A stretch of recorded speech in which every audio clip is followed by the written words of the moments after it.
The Leadership in Law podcast is powered by Law Marketing Zone. Transform your firm's digital presence with expert marketing solutions tailored exclusively for attorneys at lawmarketingzone.com.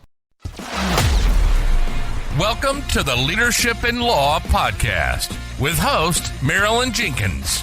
Cut through the noise, get actionable insights and inspiring stories delivered straight to your ears. Your ultimate podcast for navigating the ever-changing world of law firm ownership. In each episode, we dive deep into the critical topics that matter most to you, from unlocking explosive growth to building a thriving team. We connect you with successful firm leaders and industry experts who share their proven strategies and hard-won wisdom. So, whether you're a seasoned leader or just starting your journey as a law firm owner, the Leadership in Law podcast is here to equip you with the knowledge and tools you need to build a successful and fulfilling legal practice.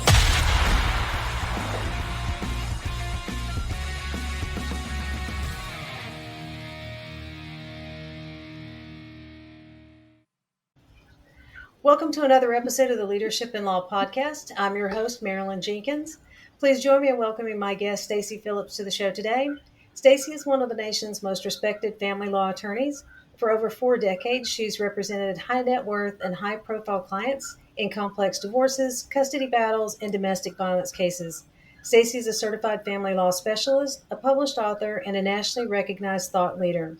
Beyond her practice, she serves as chair of Public Counsel, the largest nonprofit law firm in the country, and is deeply committed to mentorship, philanthropy, and advocacy. She's also the host of her own podcast, Stacy Phillips and Friends.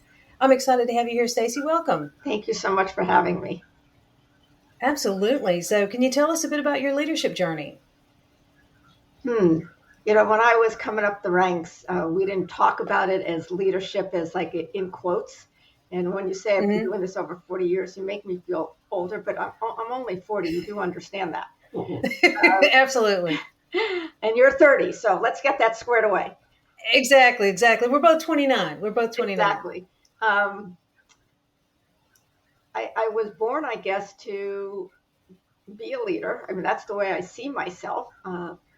But you have to pave your way and learn your skill before you can effectively lead substantively. You can lead otherwise.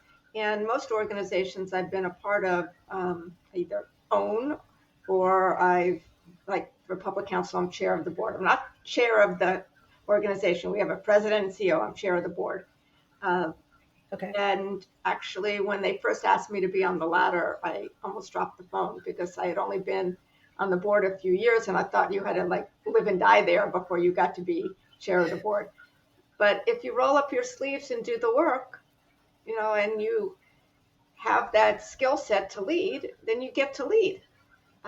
So that's a really good example of, quote unquote, the leadership journey. If you ask me more pointed questions, I will answer them. Okay, then let's talk about in law. A lot of times, instead of like, say, business coaches, they have mentors. Did you have mentors as you were coming up, older practicing attorneys, that sort of thing? That is more of a thing now. I have always mentored others. I don't know if you could say my dad was a mentor. He was a support system, an ally. I don't know if you call it a mentor. I did not officially have mentors, but there were lawyers that I really admired. And when they said, for example, Stacy, I think you should be on this board or you should join this group, I said yes. And I remember one suggested that I join a group. And it was very expensive for me at the time. I think it was a couple $1,000s. And I had a long talk with my dad, and we agreed, maybe it was $1,200, $1,500, whatever it was at the time, it was a lot of money to me. Still is a lot of money to most people. Right. And we decided it was an investment in my future. And yes, I became co-chair of that organization. It was a women's PAC. So there were women, more than men, more women who I looked up to because I didn't have an official mentor. And learning from men, I certainly did. Learning from women, I certainly did. But sort of trying to follow in somebody's footsteps to some degree had to be a woman. And I remember I finished a trial. I was very young against one of the premier divorce lawyers in LA. We happened to share a wall. I was in his suite, and then eventually I had half the suite and he had half the suite for our firms. But at the time it was me, myself, and I. And I remember after the trial, he was congratulating me, and I said, I don't have anybody that I can try to emulate in our field. The people I tried to emulate or learn from, not emulate, were in other disciplines, law, but other areas. And we sort of went through the top female divorce lawyers in LA at the time, and we started laughing because nobody was like me. I was like nobody, none of them. And he said, you're absolutely right. And that is a challenge. I can't be like any of them. I can't be like any of the men. So I had to forge my own path, which is one of the reasons why I believe mentoring is so important. Sponsoring, mentoring, because I want to provide to people, men and women, what I didn't have. I love that. I love that and you're right. I mean, you blaze your own trail and then, have people following you. That's amazing. What made you decide to go into family law? I call it a God wink. I mean, it's a sort of long story. I'll tell the story. I was taking a class my second year. It was our only elective, and they could have called it, I don't know, you look like you're wearing a blue tank top, a blue sleeveless shirt law, if it got me out of the classroom. And this happened to be called family law. And attached to the big class that was taught by a regular professor, a tax professor, a social worker, and a psychiatrist was a workshop where you got to draft, negotiate, and go through a mock trial in the Supreme Court, which is the trial court in New York. I went to Columbia Law School, so I was in New York. So I took this class because I wanted to get out of the classroom. So I had this big lecture class and this workshop. And the exam was, here's 12 questions. We'll pick 6. You can bring in some notes. Go figure it out. So I was in the stacks amongst the books. Remember, we had books. There was a card catalog. I went to Dartmouth College. The card catalog area is now a snack bar in the library. In any event, so I was studying and working on these questions, and I wanted to take a break. And it's not like it had the Wall Street Journal or Vogue magazine lying around. So I was wandering in the stacks, and I went to the California section because I knew I was going to be here that summer, working for a law firm. And I pulled off the shelf what were known as advance sheets. They were published decisions that were published, I think, every quarter in these butter yellow softbound books, and then once a year in a big hardbound book. And I was flipping through it like you would flip through a book, short stories, and I stumbled on a case, which was the fact pattern, basically, of one of the questions. And I realized just a few years ago, that my professor had obviously gone around the country and picked new cases that had been decided for us to analyze. So that case became like what Miranda is to a criminal lawyer. It then became codified, which means it became a statute. It is what we use. And the issue was, what do you do when you have a home, for example, in one party's name, but joint money goes into it, or in both parties' name and somebody's sole money goes into it? And this case analyzed the history in California of how those cases were decided. And there was a companion case to this. So I was reading 2 cases. So when I was outlining my answer, I had this all in these cases. And that question was on the exam. I ended up with the highest grade in the class. How do I know that? Because at Columbia at the time, I don't know if it's still done, if you had the highest grade, you got a letter from your professor. So I got a letter from 4 professors, stuffed in an envelope. Right. I was out in California, and I got this fat envelope. I thought I was being kicked out of school. So then professors were asking me to work on a task force, to do research. And I realized that I would have a client with a heartbeat, not just a litigation budget, although a litigation budget would be nice sometimes. And again, it was a God wink. What's the likelihood of me pulling that book off the shelf with thousands and thousands and thousands of books, flipping to that page, being on the exam? It was exactly.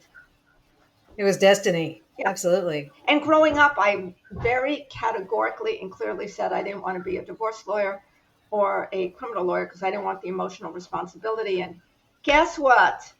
That's what I did. Wow, that's amazing. And you're fabulous at it, clearly. Oh, So, one of the things you talk about is making connecting and personal relationships that also work to grow your business and marketing as well as grow your network. Is there a obviously you started you're in on boards of things, so networking is a huge part of what you do. Can you speak to that? Is there ideas or thoughts about that for new attorneys as well? so I did things that were organic to me. And that is part of the Okay. advice I give to others. You play golf, go play golf. Most people don't. You like to write, write. I'll help you, figure out a place to write. You want to sit on a board? I'll help you find a nonprofit. You want to speak? First, you got to learn your craft, and you have to be personable. And you have to be willing to go on lunches and go on dinners, uh, unless you are just so super smart in an area that everybody needs that. Uh, tax lawyers have a skill that everybody needs. Right. But doing it organically. And many years ago, when webinars first came out, I was asked to be on a webinar with all business and marketing people. And they were meeting to come up with the questions. And then we were going to do a run through, and I was supposed to put the meat on the bones. And I was terrified. I'd have nothing to say. Nobody educated me in this area. What the heck were they talking about? I would have nothing to say, and we'd lose our time. And, I'd look like a fool. Okay, but we go through our run through. And I did have something to say. And I remember very specifically at one point saying, oh, that's what you call it. I just do these things organically, what feels right to me. And it was really cool to hear experts talk about how they help people, develop a book, develop clients, develop skills even in that area. And I was just doing it. Nobody taught me. This is sort of organic to me. And I like it. I remember when I was interviewing with Blank Rome, they put me through, lots of partners meetings all over the country. And I was sitting in one meeting next to lots of partners meetings all over the country. And I was sitting in one meeting next, I find you the most interesting. And we became good friends.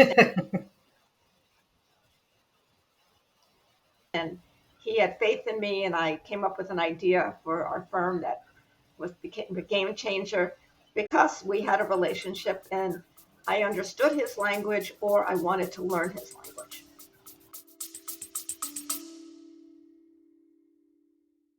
Hey, lawyers, are you losing cases to firms online that aren't even better attorneys than you? They're just better at marketing?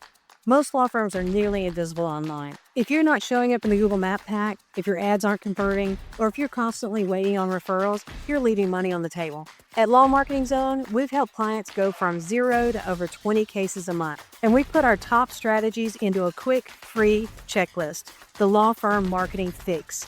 10 ways to stop losing clients online. Download it right now for free. You'll discover the biggest mistakes most firms are making and how to fix them fast. Then, if you're ready, book a free strategy call and we'll walk through the gaps in your current marketing. Don't wait for referrals. Start attracting your ideal clients today. Click to get the checklist now.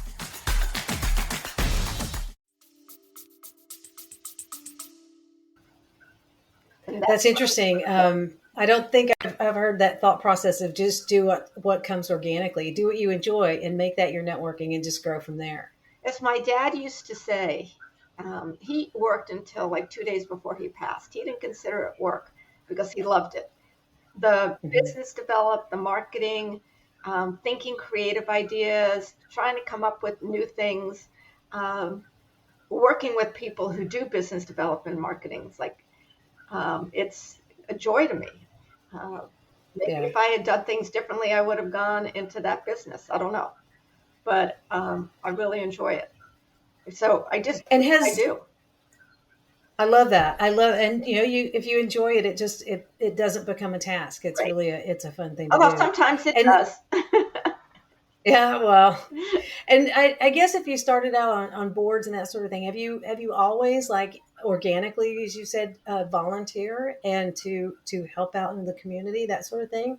Or I did that was grow as you got more established? So I was raised, I'm Jewish, and part of the tenets of our faith is you have to give charity, you have to give tzedakah. If you watch the show or the movie Fiddler on the Roof, they say even the poorest people, they're people who are less fortunate than them and they should give. My parents raised me to believe that if you do well, you have to do good. And I've always been that way. Um, but I remember very distinctly the first nonprofit board I was on, I got a phone call from a friend saying, would you be interested in being on this board? And I had just seen by chance a story on the news about that nonprofit. And I remember when I was watching it, I was getting ready for work in the morning. I sat down on the bed and watched the whole thing on the news about this nonprofit and the interview, and I had tears rolling down my face. So she, Okay. who was on the board, happened to call me about that. Like, what's the likelihood of that? 0. Again, another God wink. So I ended up on that board. Yes, I became chair of that board. And then years later, I thought I had my own law firm at this point, lots of partners, associates. And I thought, okay, my law firm is established enough. We have to effectively sit on a board as a firm like I did personally. So what we did is we started our Adopt a Center program, which has been going on, I think, for 27 years, where each year we adopt a different local nonprofit, not United Way's local office, but something indigenous to LA that takes care of children or families. And we have taken kids to the Getty Museum. We've taken over an art gallery and showcased and sold kids' photographs. We have taken the kids to a Dodger game. We've taken the kids to the Hollywood Bowl to watch Hairspray. We have taken over movie theaters for the past 2 years, and we pivoted, and now we made a 3-year commitment to an organization called C5LA that takes kids for 4 years and helps groom them during the school year and in the summer to go to really top-notch colleges. I mean, top-notch. And these kids would never have been trained to speak that way, write that way, think that way. And we've done a career day Shark Tank. We did it last year with the sophomores. This year we're doing it with the seniors. Next year we're going to do it with the juniors. And we have experts in 7 different substantive areas, helping them put together a business plan. And then we have PR and marketing, lawyers, HR, finance people to help them with the sort of the business and marketing side of this substantive idea. They then present to a panel of judges, and there's a top and a second runner-up winners, and they get prizes. So we're trying to help them think like a business person, whether it's in the entertainment field or the technology field or the real estate field or food, hospitality. There's 7 different areas, and it's really cool. And it's really cool to watch these kids, how they sort of glob on to the idea and try to develop it and speak. And some are pretty nervous, but they're practicing so that when they're a little older, they could speak. I remember I used to take my son to acting classes when he was really little. And when he was bar mitzvahed, he spoke so beautifully because he had had training. And I remember the morning of his bar mitzvah, I said, "Are you nervous?" He said, "Why would I be nervous?" It's like, well, I'm nervous because I'm very used to speaking. And that was a skill set I helped him develop by schlepping him to these acting classes on Sunday morning. And I don't like getting up early on a Sunday morning, but I did for him.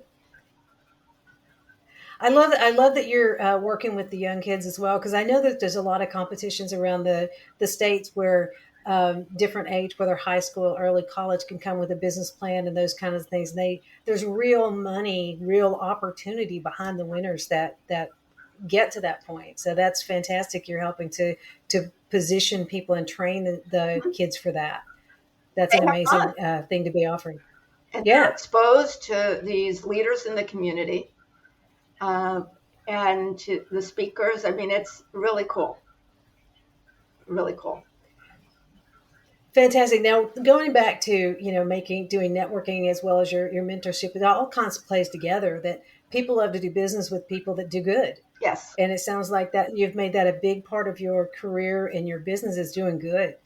You're absolutely right. And that when I moved my firm to Blank Rome, that was important to me to have in the firm I was joining. So Blank Rome adopted my Adopter Center program, and we have a very robust pro bono program at the firm. And every lawyer is supposed to be putting in significant pro bono hours.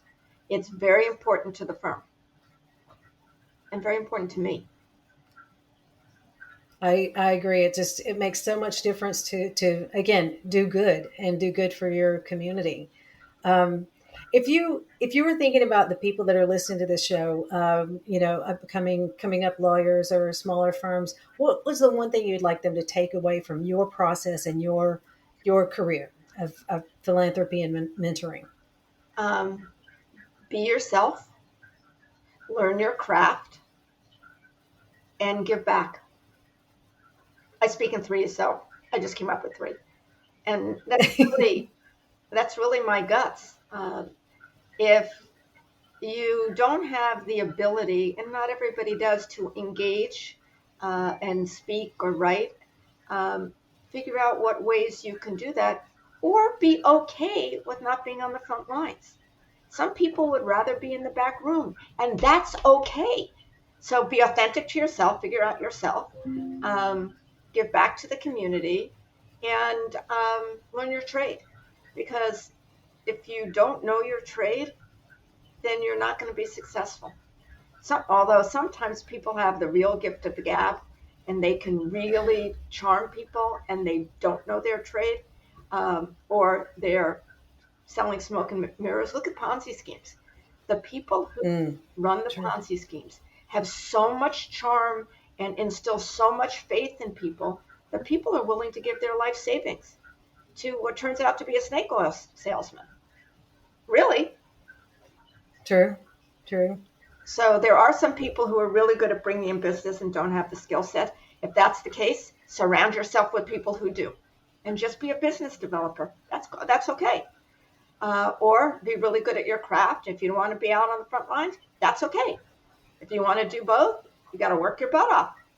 That's good. But you got to work for it. Any which way you have to work for it. Things don't just get handed to you, at least certainly not for me. Yep, agreed. I agree. This has been really interesting. I love your process. I love the authentic where you're coming from, and I love the whole idea of organic and just grow yourself and your community and your firm organic by what makes you feel good, and then giving back. I know my listeners may want to continue or to reach out to you. Where is the best place for them to reach you and connect with you? On Instagram or LinkedIn or my law firm. I'm a partner at Blank Rome. I mean, if I gave my email, it's sdpdiscoqueen@blankrome.com. Not disco queen. I'm not dancing on the tabletops. And why disco? Because I'm a dissolution of marriage lawyer.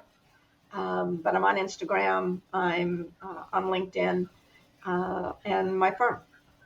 Happy to. Awesome. We'll make sure.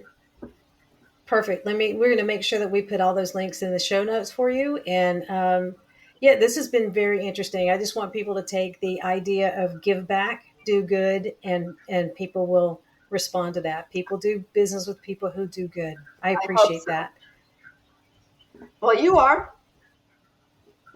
Absolutely. Well, thank you so much for your time, Stacy. I really appreciate that. Thank you. Have a good one. Take care. Thank you. Thanks for joining me today for this episode. As we wrap up, I'd love for you to do two things. First, subscribe to this podcast so you don't miss an episode. And if you find value here, I'd love it if you would rate it and review it. That really does make a difference in helping other people to discover this podcast. Second, you can connect with me on LinkedIn to keep up with what I'm currently learning and thinking about. And if you're ready to take the next step with a digital strategist to help you grow your law firm, I'd be honored to help you. Just go to lawmarketingzone.com to book a call with me. Stay tuned for our next episode next week. Until then, as always, thanks for listening to Leadership in Law Podcast, and be sure to subscribe wherever you listen to podcasts so you don't miss the next episode. Thanks for joining us on another episode of the Leadership in Law Podcast. Remember, you're not alone on this journey. There's a whole community of law firm owners out there facing similar challenges and striving for the same success. Head over to our website at lawmarketingzone.com. From there, connect with other listeners, access valuable resources, and stay up to date on the latest episodes.